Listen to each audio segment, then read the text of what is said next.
6disastersafety.org. It says that homes with plumbing in the basement or exterior walls have the greatest risk, that is, of a frozen pipe failure. We're talking about my home, my old home here.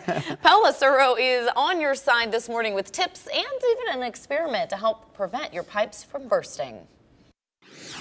As the temps go down, the chances go up for something like this to happen. Just this little bit of damage can cause thousands of dollars worth of damage to the house. Thousands you could have prevented. It only takes a couple hours for it to freeze, and it takes minutes for it to thaw out.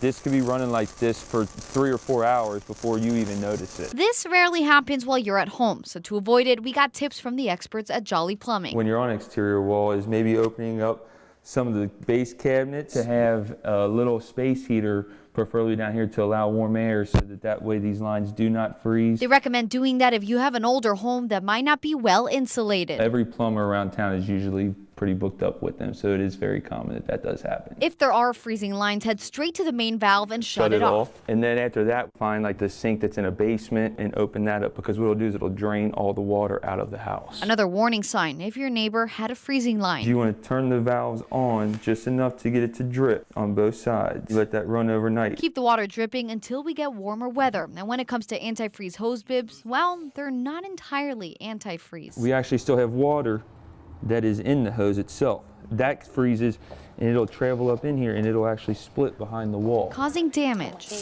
You don't think about it until you walk in and you hear water running and it's too late. Paula Suro, 9 on your side.